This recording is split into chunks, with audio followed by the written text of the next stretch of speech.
Hey, what's going on, dudes? Kalamazi here, and today I wanted to actually bring you a bit of an update to my 8.1 Demonology DPS and Rotation Guide. Now, in case you didn't know, about 3 or so weeks ago, Demonology received a few buffs, or I guess you could say tweaking and tuning, to 2 Azerite traits, being Explosive Potential and Umbral Blaze. Now, Umbral Blaze, the buffs really still weren't very impactful. It's still not that good of a trait.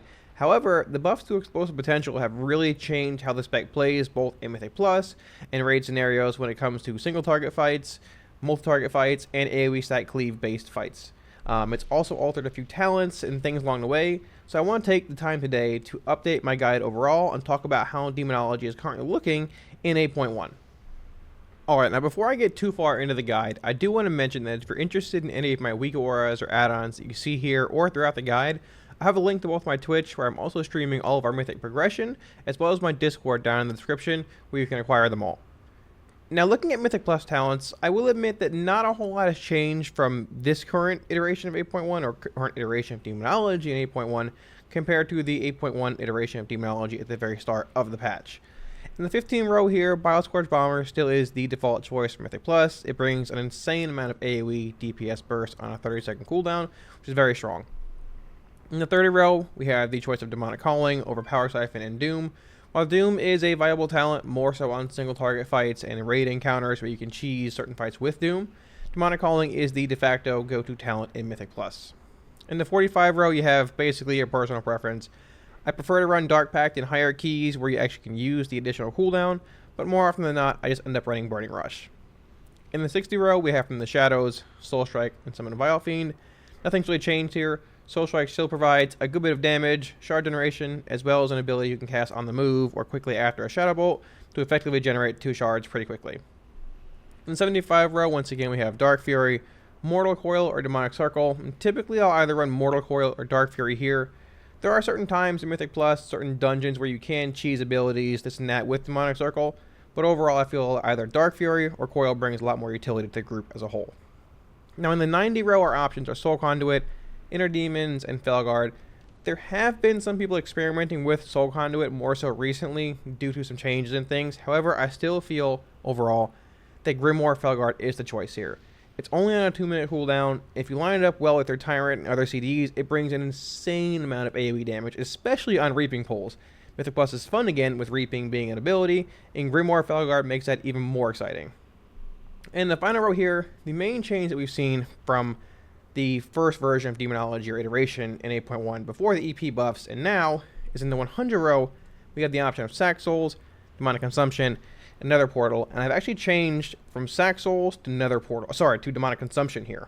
The main reason being, with EP being so powerful, Explosive Potential, that is the new, the buffed Azerite trait that we received in later stages of 8.1, we've moved away from Sack Souls because we're effectively imploding every 15 or so seconds to keep our Explosive Potential buff up as much as possible, effectively 100% of the time, or as much as humanly possible. Which means that your Shadow Bolt and Demon Bolt aren't being buffed as much because your imps are being imploded every 15 or so seconds. That, in addition to Demonic Consumption just being a strong overall choice here, brings some insanely strong single target burst in Mythic Plus. Also pairing with Baleful Invocation can bring an insane amount of overall burst in Mythic Plus. Nether Portal is sort of an option in a sense, potentially when it comes to tyrannical weeks and things, but it requires effectively 20 to 23 or so seconds to both set up an EP window and then go into another portal rotation, which you just don't really have in Mythic Plus. There's so many abilities that require movement in Plus, whether it's a boss fight or trash, it's just not really easy to set up an optimal portal. Alright, and taking a look at single target talent choices for Demonology is when things sort of get a bit interesting here. So in the 15 row, basically, for single target fights, Demonic Strength is typically the go-to choice you want to, I guess, select in that row. There is some play with Bombers on certain fights from time to time, but the mostly de facto single target choice is Demonic Strength here. Dreadlash, unfortunately, is just a good bit undertuned compared to Strength and Bombers, and Demonic Strength just works better into your overall rotation on certain fights, and just better into a single target rotation and opener anyways. In the 30 row here, we have Demonic Calling, Power Siphon, or Doom. Now, the thing, it starts to get pretty interesting here. If you look through the vast majority of the higher parsing Warcraft logs, Demonology parses, pulls, whatever, Demonic Calling is the choice across most of them. However, if you run a sim on your own, Doom will sim the highest. Doom is technically and effectively the highest DPS trait in this row. However, Demonic Calling just makes the spec so much smoother. It really smooths the spec out overall, and with it being relatively similar to where Doom sims as well, even though Doom does sim higher, the vast majority of everyone is just taking Demonic Calling still. The interesting thing here, though, is Doom on certain fights, like, let's say, Jaina, Blockade, things where ads are going to live for a long period of time, you can get Doom to tick on them. Doom is certainly going to be the choice you want to make here. I know if I'm playing Demonology on Mythic Jaina progress, maybe on Sunday, who knows, especially in next week or so, I'm going to be running Doom there. In the 45 row, basically the same, personal preference. 60 row, the 60 row here, running the Demonic Consumption build, most of the time, you see people running Soul Strike over Summon Vile Fiend, even though Summon Vile Fiend is effectively, compared just to Soul Strike, a higher overall single target DPS gain talent. One of the main reasons being Soul Strike effectively allows you to build to 3 shards, then cast a Hand of Gul'dan, 5 shards, cast Hand of Gul'dan, which will bring you to 2 shards, then effectively Soul Strike, back to 3 very quickly, into another Hand of Gul'dan, and then right into a Demonic Consumption without losing any additional energy, whatever have you from your imps, which will buff your Tyrant even more.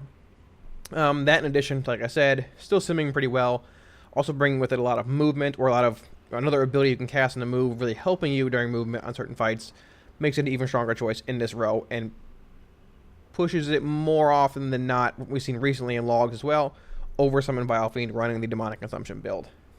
75 row, once again, for raiding, I will actually end up running Demonic Circle the vast majority of the time. Unless there's something I need to actually like stun, incapacitate, whatever you're just actually talking about here with Mortal Coil. Very, very rare. 9 times out of 10, Demonic Circle is the choice you want to make here. Now, in the 90 row as well, running the Demonic Consumption builds we've seen, there are effectively 2 builds running either Soul Conduit or Grimoire Felguard. The Soul Conduit builds have popped up a bit more recently, and they're actually putting up good numbers, some pretty good parses. The thing is, Felguard certainly offers more consistency, and you can see obviously Soul Conduit has a decent bit of RNG tied into it. That can work out pretty well, also work out pretty bad depending on how RNG blesses you. I've been running Felguard a lot more recently, however I've wanted to test with Soul Conduit in the last few days. I haven't really had time, but there could certainly be merit in running Soul Conduit. We're seeing more and more parses pop up with it, and that kind of playstyle is exciting in a sense. Fishing for procs, fishing for 2-3 shard refunds. It's exciting. It adds a different element of gameplay to Demonology, which is new and refreshing in a sense. In the 100 row here, once again, we touched briefly on Sack Souls, not interacting very well in a sense with explosive potential.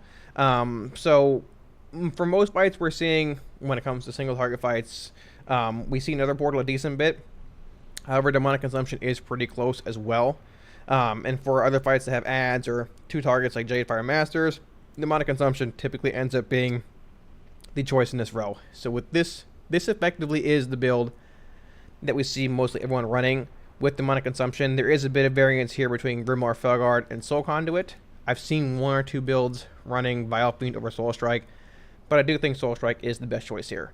You can work bombers into a build as well. There are certain fights where bombers will be better than the Demonic Strength if it lines up well with ad spawning and things, but as I mentioned, overall, this more or less has been the de facto Demonic Consumption build.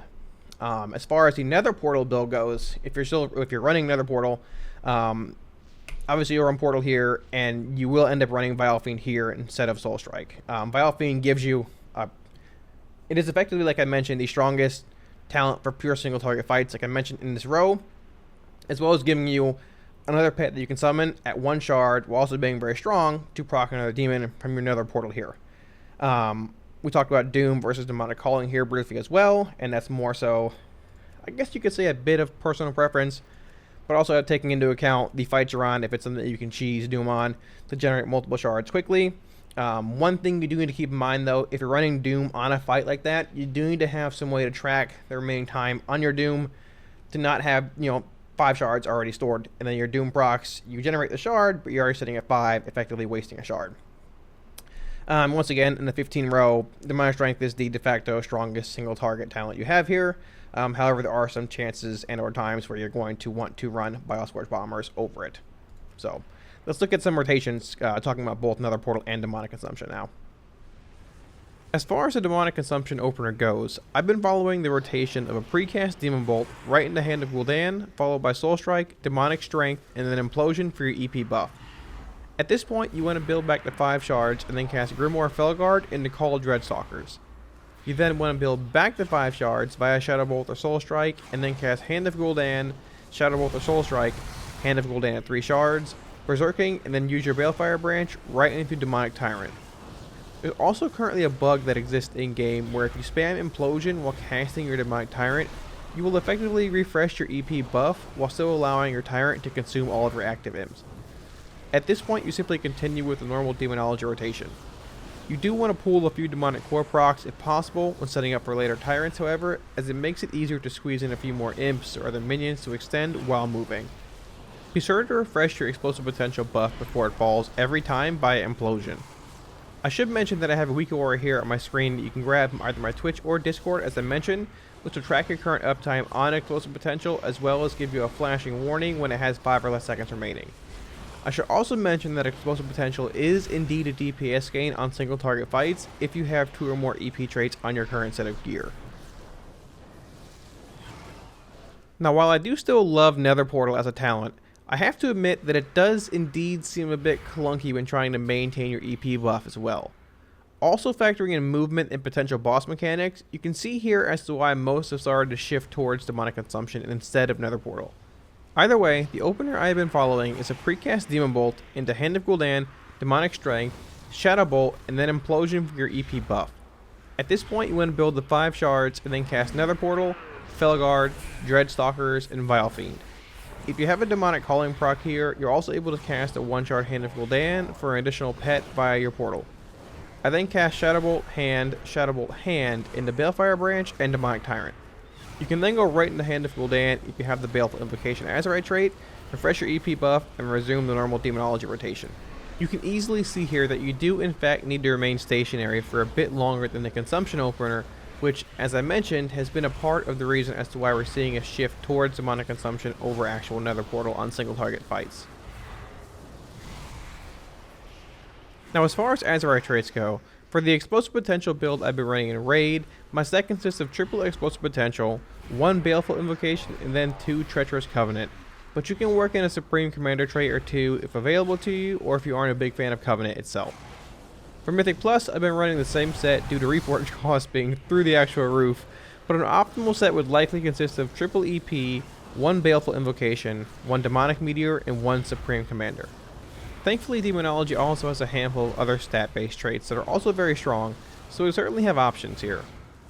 I did initially think the EP was going to be nerfed pretty quickly in a similar fashion to how Sudden Onset was for Affliction last patch after its buff, but with 8.1.5 being on PTR for a bit now, and there being no real class tuning this last week, I think Blizzard might just actually be waiting until that patch goes live to change it. Either way, if we see any EP changes data mined from PTR builds, we'll certainly have our answer then. The thing is, even before the EP buff, Demonology was still the best Warlock spec when it came to Mythic Plus, and now it's even stronger. Haste affects Demonology in a few different ways, and it really can be seen damage-wise in AoE spots, as well as single target ones from before the EP buff. Whether you love EP or hate its playstyle, a permanent personal bloodlust for a fight's duration is simply too OP to ignore. As far as actual pets go, your Felguard is going to be the pet you want to run with in both Mythic Plus and Uldir as Demonology. Doing so grants you access to the Demonic Strength and Soul Strike talents that you otherwise are unable to cast with a different pet. The Felguard also deals more damage than any other pet for Demonology, making him the only pet that's damage is not normalized. One of Demonology's greatest weaknesses, however, is that it does not have an actual interrupt outside of the Fel Hunter.